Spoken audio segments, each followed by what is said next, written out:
Episode 1 की starting होते और हम जिन्बू को देखते जो कि अपने घर में घोड़े बेचकर सो रहा था। तभी उसके फोन पे किसी का कॉल आता है। जिन्बू कॉल उठाता और कॉल पे बात करने लगता है और ये कोई और नहीं बल्कि जिन्बू की बहन जीना होती है। जीना जिन्बू की आवाज को सुनकर समझ जाते है कि जिन्बू अभी तक सो रहा था और वो बताती है कि मैंने तुम्हें कहा था ना कि कल मेरे स्कूल आना है और देखो दोपहर के 2 बज चुके हैं तो तुम कब आओगे। जिसके बाद सीन कट होता और हम जिन्बू को देखते जो कि जिना के स्कूल पहुंच जाता है, जहाँ पर जिना जिन्बू के लुक्स को देखकर काफी ज्यादा हैरान हो जाती है और हमेशा की तरह कोई सी भी बहन हो कभी भी अपने भाई की हैंडसम पर्सनैलिटी के लिए उसकी तारीफ नहीं करती है। उसका ये रिएक्शन देखकर जिन्बू कहता है कि क्या हुआ, मैं बुरा लग रहा हूँ क्या। और तभी हम देखते हैं कि काफी सारी लड़कियां जिन्बू की तरफ देख रही थी, जिस पर जिना बोलती अरे यार तुम तो काफी ज्यादा पॉपुलर हो, ये बताओ तुम्हारी कोई गर्लफ्रेंड नहीं है ना, मैं अपनी किसी दोस्त से तुम्हारी सेटिंग कराऊं। ये सुनकर जिन्बू उसके गाल को खींच लेता है और कहता है कि इसकी कोई भी जरूरत नहीं है। अब हम देखते हैं कि जिन्बू प्रिंसिपल ऑफिस के अंदर चला जाता है और जो जिना होती है बाहर जिन्बू का इंतजार कर रही और टीचर जिना की काफी ज्यादा तारीफ करने लगती है कि जिना हमारे स्कूल की सबसे टैलेंटेड लड़की है, उसके हमेशा ही अच्छे मार्क्स आते हैं और वो हमारे स्कूल के लिए एक रोल मॉडल है। और वो ये भी बताती है कि अगर वो इसी तरीके से पढ़ाई करती रहेगी तो वो डॉक्टरिंग की पढ़ाई भी कर पाएगी आगे चल। जिस पर जिन्बू कहता है कि ये सुनकर मुझे काफी ज्यादा अच्छा लगा। लेकिन टीचर तभी कुछ बात को सोचकर उदास हो जाते और जिन्बू से घबराते एक सवाल पूछती है। वो कहती है कि जिना की अंदरूनी शक्तियाँ बाहर आने पर क्या तुम अपनी बहन को भी एक हंटर बनाओगे। जिन्बू ने साफ साफ मना कर देता है कि मैं ऐसा कभी नहीं चाहूंगा। अगले सीन में हमें सॉन्ग को दिखाया जाता है जो कि स्कूल से बाहर निकल रही थी और जिन्बू उसका बाहर इंतजार कर रहा था। जिन्बू को देखकर सॉन्ग कंफ्यूज हो जाती है कि आखिर ये यहाँ पे क्या कर रहा है। तभी जिन्बू सॉन्ग को एक तस्वीर दिखाता है जिसमें जिना भी होती है। उस तस्वीर को देखकर सॉन्ग समझ जाती है और वो कहती है कि क्या तुम जिना के भाई हो। जिस पर जिन्बू कहता है कि हाँ। तभी सॉन्ग सोचते कि लेकिन ये यहाँ पे क्या करने के लिए आया है और वो जिन्बू को कहते कि मुझे नहीं पता कि हमारी टीचर ने तुमसे क्या कहा, लेकिन मैं किसी भी कीमत पे हंटिंग नहीं छोड़ने वाली हूँ। जिस पर जिन्बू कहता है कि तुम एक ई रैंक की हंटर हो, अगर ऐसी करती रहोगी तो तुम ज्यादा पैसे नहीं कमा पाओगे। और फिर जिन्बू उसे अपने साथ चलने के लिए कहता है। इसके बाद हम डोंगसुंग को देखते जो कि अमेरिका में था, वो अचानक से जापान आ चुका है और उससे मिलने के लिए एयरपोर्ट पे जिनचुल आया है। जिनचुल को यहाँ पे देखकर डोंगसुंग एकदम हैरान हो जाता है और वो कहता है कि हंटर एसोसिएशन का मैनेजर मुझसे खास मिलने के लिए आया है। तब जिनचुल उससे पूछते कि आखिर तुम यहाँ पे कितने और समय के लिए रहने वाले हो। जिस पर डोंगसुंग कहता है कि वैसे भी ये कंट्री मुझे ज्यादा अच्छी नहीं लगती तो मैं यहाँ ज्यादा समय के लिए नहीं रहने वाला हूँ। जिस पर जिनचुल कहते हैं कि मुझे पता है तुम यहाँ पे उसे ही ढूंढने के लिए आए हो। डोंगसुंग कहता है कि जब तुम्हें सवाल पता है तो आखिर जवाब क्यों पूछ रहे हो। और जिसके बाद डोंगसुंग कहता है कि तुम ये सोच भी नहीं सकते कि मैं ई रैंक और उस डी रैंक के हंटर के साथ क्या करने वाला हूँ। जिसके बाद डोंगसुंग कहता है कि मुझे पता है कि तुम इतने भी बेवकूफ नहीं होगे कि जो तुम मुझे यहाँ रोकने के लिए आए हो। जिसके बाद जिनचुल कहता है मैं तो बस अपनी जॉब कर रहा हूँ। अगले सीन में हमें चोई जोनगे को दिखाया जाता है जो कि प्रेसिडेंट गो से बात कर रहा था और वो बोलता है कि जो एंट मॉन्स्टर थे उनके पंख भी निकल चुके हैं अब तो। सीन शिफ्ट होता है और हम जिन्बू को देखते हैं जो कि एक ब्लू डंजन के पास पहुंच जाता है और हम देखते हैं कि यहाँ पर पहले से मैनेजर आहान और यूंग होते हैं और वो जिन्बू को देखकर कहते हैं कि काफी समय बाद मिले, मुझे नहीं लगा था कि हम जल्दी मिल पाएंगे। तभी वो लोग जिन्बू के साथ सॉन्ग को भी देख लेते और वो कहते ये तो वही लड़की है ना। तब जिन्बू उनसे माफी मांगता है कि मुझे माफ करना कि मैं यहाँ पे बोझ बढ़ा रहा हूँ, लेकिन मुझे इस लड़की को ट्रेनिंग देनी है। तब वो लोग कहते हैं कि कोई बात नहीं, हमें पता है कि तुम इसे आराम से हैंडल कर लोगे और तुम्हारी टाइमिंग भी एकदम सही। आज सुबह ये सी रैंक का गेट अवेकन हुआ है। वो लोग बातें कर रहे होते तभी पीछे से एक बंदा आता और वो कहते कि हम यहाँ पे छुट्टियां मनाने के लिए नहीं आए हैं और आखिर तुम लोग कब तक बातें करोगे। और तब हमें पता चलता है कि इस बंदे का नाम है किंगचुंग जो कि एक ए रैंक का टैंकर है। जिसके बाद हमें पता चलता है कि इस ग्रुप में 10 लोग हैं जिसमें से एक ए रैंक का हंटर है,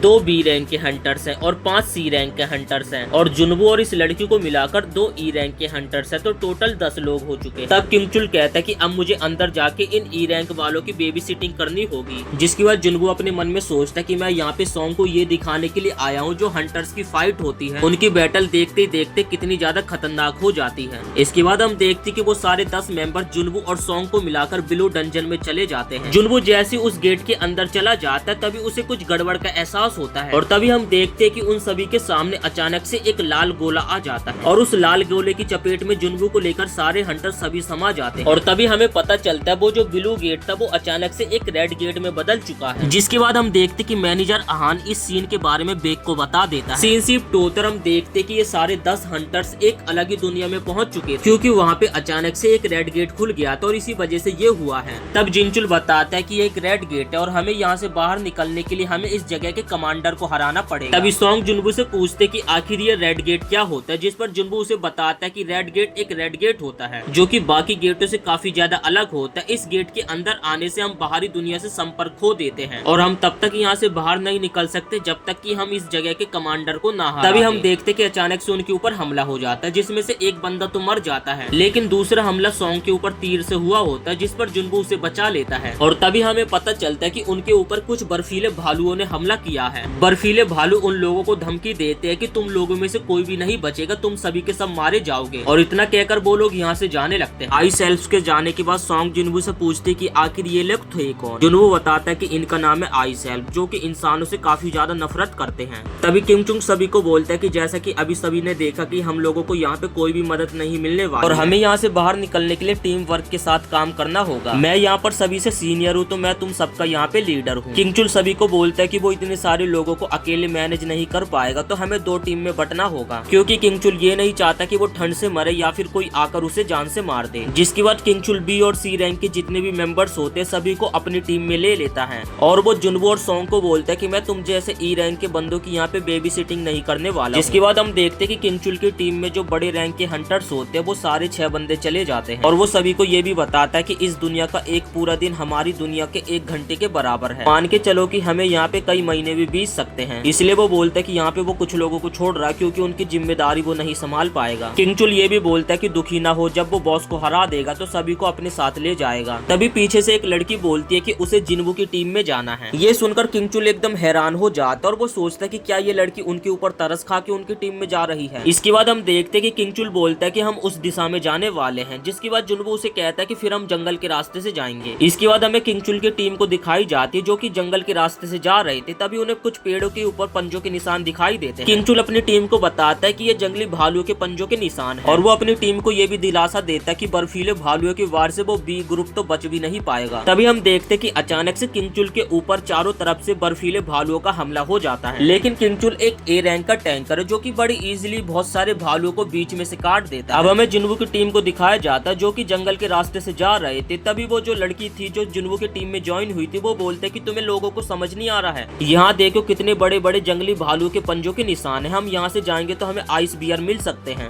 जुनवू बोलता है ये तो और अच्छी बात है क्योंकि अभी हम बर्फीले भालू के इलाके में, जिस कारण हमें इस इलाके में बर्फीले भालू के अलावा आइस एल्फ तो नहीं मिलेंगे। ये सुनकर ये लड़की एकदम हैरान हो जाती है और वो बोलती है इस बारे में तो मैंने बिल्कुल भी सोचा नहीं था। इसके बाद हम देखते हैं कि जुनवू अपनी स्पेशल एबिलिटी इस्तेमाल करता है और अपनी इन्वेंटरी में से सभी के लिए गर्म कपड़े पहनने के लिए निकाल लेता है। तभी सॉन्ग जुनवू से कुछ पूछने लगते हैं जिसपे जुनवू बोलता है कि मैं तुम्हें यहाँ पर लेकर आया हूँ तो तुम्हें प्रोटेक्ट करना मेरा काम है और प्लीज अभी तुम मेरे से ज्यादा सवाल जवाब मत करना। और इस बारे में जुनवू उन दोनों को भी बोलता है बिल्कुल भी सवाल जवाब ना करने के लिए। तभी हम देखते कि जुनवू के बी ग्रुप के ऊपर बर्फीले भालुओं का अचानक से हमला हो जाता है। इसके बाद सीन शिफ्ट होता है और हम रेड गेट के बाहर का सीन देखते। जैसे ही बेक को इस बारे में पता चला था तो वो गेट के पास आ गया था। रेड गेट यहाँ पे पूरी तरीके से ब्लॉक हो चुका है जो कि बेक से भी नहीं खुल रहा है। बेक कहता है कि अगर उन सभी का लक अच्छा रहा तो किंगचुल लीडर को हराकर उन सभी को सही सलामत बाहर निकाल लेगा। मैनेजर आहान बोलता है कि डंजन की टीम को छोड़कर 2 लोग और अंदर गए हैं, जिसमें से वो बताते हैं कि संग जुनवू भी अंदर गया है। बेक जुनवू की रैंक पूछता है जिसपे आहान बताता है कि उसकी रैंक ई है। मैनेजर आहान बेक को ये भी बताते हैं कि उसकी शक्तियां अचानक से री अवेकन हुई है। तभी हम देखते हैं कि यहाँ पे अचानक से डोंगसुंग की भी एंट्री हो जाती है जो कि यहाँ पे जुनवू के लिए ही आया था। डोंगसुंग कहता है कि मुझे लगा नहीं था कि इस गेट के पास व्हाइट टाइगर गिल्ड के लोग भी आते हैं। डोंगसुंग बोलते कि क्या यहाँ पे एक लेवल 1 का गेट अपेयर हुआ है, लेकिन बेक यहाँ पे डोंगसुंग को देखकर काफी ज्यादा गुस्सा हो जाता है। बेक डोंगसुंग से पूछता है कि तुम यहाँ पे क्या कर रहे हो, तुम्हें तो अमेरिका में होना चाहिए था। जिसके बाद डोंगसुंग बेक को कहता है कि एक ई रैंक का हंटर जो कि तुम्हारी गिल्ड का भी नहीं है, आखिर वो इस रेड गेट के अंदर क्या करने के लिए गया है। और यहाँ पे जो डोंगसुंग है वो जुनवू की बात कर रहा था। बेक यहाँ पे सोचता है ये बंदा भी उस ई रैंक के जुनवू के पीछे पड़ा हुआ है। किंगचुल यहाँ पे सोचता है कि जुनवू एक लक्की बंदा जो कि इस गेट के अंदर कैद होके रखा हुआ है। अगर ये गेट एक ब्लू गेट होता तो डोंगसुंग खुद अंदर जाके जुनवू को मार देता,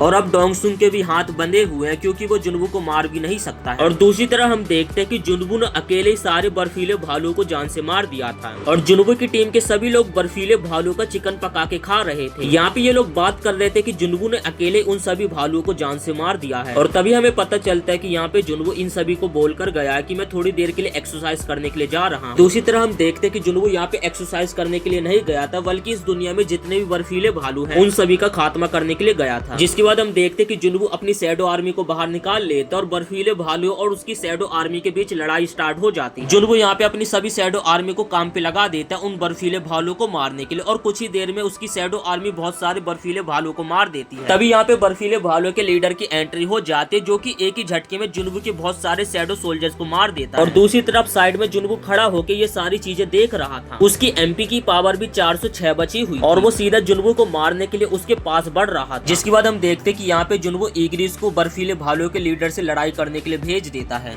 बियर ईग्रिस के ऊपर हमला करने के लिए आगे बढ़ता है, लेकिन उससे पहले ईग्रिस उसके वार से बच जाता है और ऊपर की तरफ जंप करके उसकी गर्दन के साइड एक कट लगा देता है। यहाँ पे हम देखते हैं कि ईग्रिस अपनी स्वॉर्ड का इस्तेमाल करके बर्फीले भालू के लीडर की बहुत ही बुरी हालत कर देता है, लेकिन तब भी बर्फीले भालू का जो लीडर होता है वो ईग्रिस के सामने हार नहीं मान रहा। जिसके बाद ईग्रिस अपना फाइनल मूव दिखाता और उसके हाथ पैर सब चीजों को काट देता और उसकी गर्दन को काट के जुनवू के सामने पेश करता है। ये देखकर जुनवू काफी ज्यादा खुश होता और ईग्रिस के इस काम के लिए उसे शाबाशी देता है। अगला सीन हम यहाँ पे किंगचुल की टीम की देखते हैं। यहाँ पे किंगचुल की बहुत ही ज्यादा हवा टाइट हो रखी थी, क्योंकि यहाँ पे उसका सामना बहुत सारे आइस एल्प्स से हो गया था और आइस एल्प्स उसके ऊपर काफी ज्यादा भारी पड़ रहे थे और आइस एल्प्स उसकी आंखों के सामने उसके सारे के सारे टीम मेंबर्स को जान से मार देते हैं। जिसके बाद किंगचुल अपनी जान बचा के यहाँ से भाग जाता है। सो दोस्तों, उम्मीद करते आपको ये वीडियो पसंद आई होगी। वीडियो पसंद आई तो वीडियो के एक लाइक करके चैनल को भी सब्सक्राइब जरूर से कर देना।